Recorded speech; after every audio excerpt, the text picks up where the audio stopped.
pegando o gancho da primeira questão, tem uma outra que se comunica com essa, que diz mais ou menos assim. Ao mesmo tempo em que nós vemos uma certa dificuldade dos espíritos familiares nossos, desencarnados, amigos, mandarem mensagens, mandarem cartas, como nós acabamos de relatar, ter que organizar todas essas variáveis, um médium para mandar a mensagem e que não interfira tanto na mensagem. Nós vemos esses relatos de que não é algo assim tão simples. Ao mesmo tempo, a pessoa que fez a pergunta fala assim: quando nós vemos espíritos zombeteiros, e aí tem aquele episódio que eu até conto da minha experiência lá na passarela, que eu quase caio com medo e tal. E eu fiquei naquela situação nós vemos também naquele episódio em que nós convidamos o Luiz Rivas, e que tinha aquele espírito lá que também era zombeteiro, que não era um espírito mau, mas que estava ali utilizando a médium, que era empregada da casa, e jogando pedras, causando, criando um fenômeno de efeitos físicos a partir do fluido dessa médium, como se aquilo fosse tão fácil. Como é que fica isso, Porque é como se esses espíritos brincalhões fizessem isso facilmente. E aí tem outros espíritos que não são também espíritos malévolos, talvez estejam até amparados por benfeitores, e que não conseguem com tanta facilidade comunicar-se. Como conciliar todas essas informações? O fato é que nenhuma folha cai da árvore sem a permissão de Deus. Então, mesmo esses espíritos zombeteiros, brincalhões, até mesmo espíritos mal intencionados, que utilizam-se de médiuns ostensivos para agir, seja para causar uma balbúrdia, seja para influenciar alguém, seja através de materializações de efeitos físicos, enfim, das mais diversas formas. Para que isso ocorra, é necessária também a permissão de Deus. E no caso dessas situações mais ostensivas, vai ser necessário, lembremos dos episódios em que nós falamos dos fluidos, que exista um médium presente na situação que vai estar, mesmo que inconscientemente, doando os seus fluidos para que aquele espírito brincalhão, zombeteiro, possa criar toda aquela situação, jogar pedras, levantar móveis e tudo mais. Esse médium pode estar fazendo isso inconscientemente porque ele pode nem saber que é médium, ele pode nem saber o que está acontecendo, como o caso do episódio em que nós falamos sobre isso. Acontece que todos nós temos os nossos protetores espirituais. Temos um protetor espiritual nosso, um anjo da guarda, alguém que sempre nos acompanha. Temos espíritos afins, amigos, familiares espirituais que vêm nos visitar, que buscam nos auxiliar, nos inspirar ao bem. Temos os protetores das nossas famílias.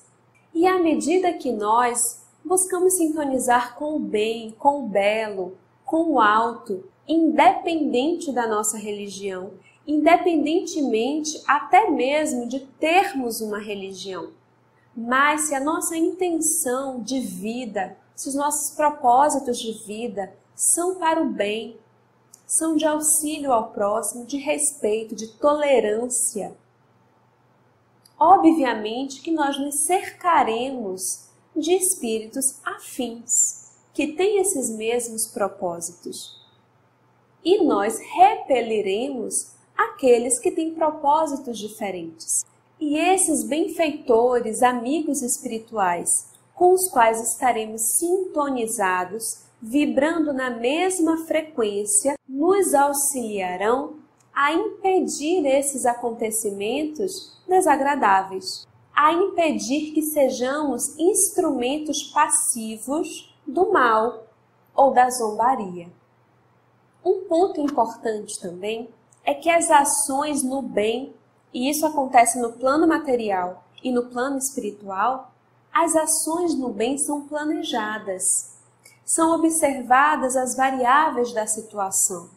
Qual o melhor momento? Qual o momento útil aos envolvidos?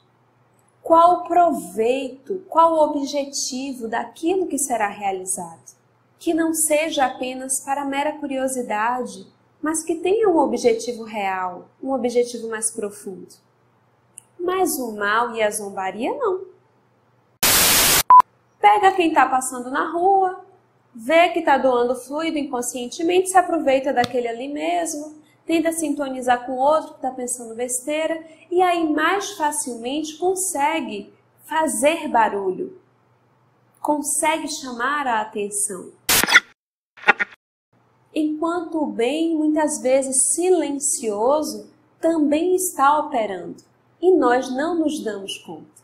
O que queremos dizer é que o tempo inteiro estamos sendo influenciados, influenciando sem percebermos. No dia de hoje, nós passamos por diversas coisas, diversas situações, inclusive diversos livramentos, diversas coisas desagradáveis, situações difíceis que nós poderíamos ter passado e que a espiritualidade superior se desdobrou para nos auxiliar, para intervir em nosso favor. E nós não percebemos isso, porque estamos mais acostumados a perceber essas intervenções que causam mais ruído e que nos impressionam mais, que são mais ostensivas. Mas existem as intervenções mediúnicas, intuitivas, que estão acontecendo o tempo inteiro, que também dependem dessa comunicação, dessa sensibilidade, mas que nós percebemos menos. Uma dúvida muito interessante foi também gerada a partir do episódio com o Luiz Rivas. É uma dúvida muito interessante.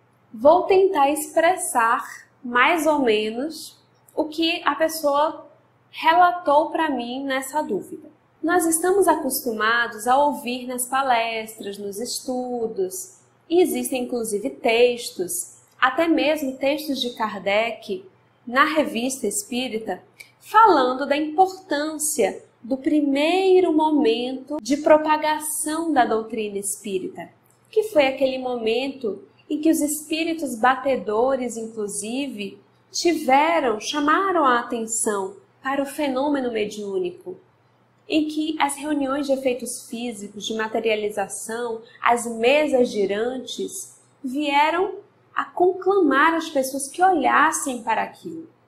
Os médiuns Chico Xavier e Divaldo Franco, por exemplo, tiveram períodos da sua mediunidade dedicados com mais vigor, com mais ostensividade, a reuniões de materialização, a reuniões de efeitos físicos. Em dado momento, os dois médiuns deixaram de fazer aquelas reuniões de materialização de efeitos físicos e se dedicaram mais ostensivamente às psicografias, no caso do Chico também às cartas consoladoras às mães e às suas outras tarefas, outras atividades. E então muita gente, muitas casas espíritas, muitas pessoas no movimento espírita, de certa forma, parecem condenar essas reuniões. Parecem condenar que ainda hoje aconteçam reuniões de materialização, aconteçam reuniões de efeitos físicos. Torcem o nariz, olham torto ou julgam mesmo abertamente. Mas no nosso episódio com o Luiz Rivas, ele nos traz um panorama um pouco diferente. Ele fala, inclusive, de lugares que ele já foi fora do Brasil, em que não existem assim tantas regras, em que a coisa não está tão engessada, em que a mediunidade parece fluir com mais naturalidade, com mais tranquilidade. E ele nos fala sobre isso. Eu estive há 2 meses em Lilydale, a cidade dos médios nos Estados Unidos, os que seguem as irmãs Fox, né? E eu vejo como os médios que não conhecem o espiritismo, a mediunidade flui, é ótima, tem muita transfiguração, materialização, é normal. E os médios são muito mais livres que dentro das nossas casas espíritas, né? A gente ficou muito a rigor, né? Criou trouxe um formato mediúnico, né, que muito diferente do que Kardec originalmente fez. Se você não assistiu esse episódio, corre lá para assistir e depois volta aqui. E aí deu um nó na cabeça da nossa amiga. Ela falou assim, peraí, então eu fico de que lado? É para ter reunião de materialização, de efeitos físicos? É coisa do passado, é coisa do presente? É só para estudar e fazer a caridade? Como é que eu fico? Eu não tenho uma resposta definitiva para você, mas eu gostaria de comentar sobre isso o meu ponto de vista. O meu ponto de vista. Nós observamos que o ser humano é um pouco assim ligado aos extremos. A gente adora extremo. Tudo ou nada. 8 ou 80. Então vamos lá. Vocês já pararam para imaginar uma reunião em que o Espírito Emmanuel se materializa na sua frente? Se torna tangível? Já parou para imaginar quem leu lá o livro há 2000 anos ver o Públio Lentulus entrando? Você já parou para imaginar a emoção de ver o espírito Joana de Ângeles entrando? Eu já parei para imaginar. Já imaginou sentir o cheiro de uma flor materializada pelo espírito Irmã Sheila? Você ia querer assistir isso, sentir esse aroma, passar por essa experiência toda semana? Eu ia querer. Eu adoraria. Eu acharia maravilhoso, incrível, perfeito. Eu ia querer isso sempre. Conviver com esses espíritos que eu tanto admiro semanalmente. Adoraria. Então, muito provavelmente, eu, Larissa, se eu experimentasse isso, eu gostaria de ficar conversando com esses espíritos, aprendendo com esses espíritos o máximo possível. Só que isso atinge um grupo específico, um grupo restrito que participa. Não dá para participar todo mundo dessa reunião. Então os espíritos, muito sábios, fizeram assim. Olha só, pessoal. Agora que vocês já entenderam, agora que vocês já viram, já experienciaram, já gravaram na própria alma essas lições, vamos ampliar o grupo? Vamos levar a mensagem para um grupo maior, já que vocês vão querer ficar só nesse ponto e a gente tem outras tarefas a realizar. A gente precisa ampliar o leque de atividades. Então o Emmanuel diz assim ao Chico, a sua tarefa é com os livros, porque os livros ficarão para outras gerações. Então o Emmanuel, o Espírito Irmã Sheila, a Joana de Ângeles, eles não condenaram reuniões de materialização nem reuniões de efeitos físicos. Eles só disseram que a gente precisa equilibrar as coisas. Não dá para ficar só num ponto. Mas aí o que a gente faz? Não, então não pode mais ter esse tipo de reunião. Então o negócio é só estudar, estudar, estudar. E aí para você ter acesso a uma mediúnica, você tem que fazer o ESG 1, o ESG 2, estudo aprofundado 1, 2, 3, 4.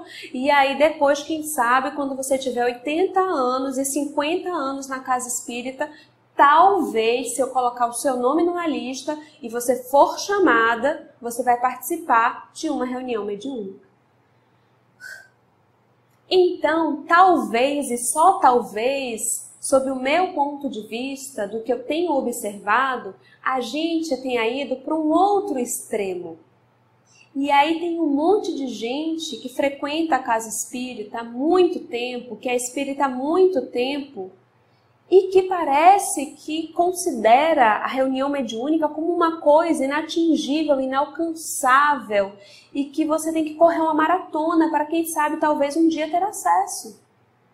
Nem um extremo, nem o outro. É o que nós pensamos. Alguém perguntou também sobre Júpiter, e aí lembramos que nós temos um episódio em que demos uma condensada nos artigos, que são vários, entrevistas e tudo mais, sobre Júpiter. Então corre lá, olha na nossa playlist que a gente tem episódios sobre Júpiter e a gente fala desses artigos que estão sim na Revista Espírita. É isso, nós não conseguimos esgotar as questões, mas nós tentaremos fazer outros momentos assim de perguntas e respostas na nossa segunda temporada. Em breve a gente vai começar a gravar os vídeos dessa segunda temporada, que vai ser sobre a Revista Espírita de 1859. Fique conosco, nos acompanhe, nos ajude a divulgar e até breve.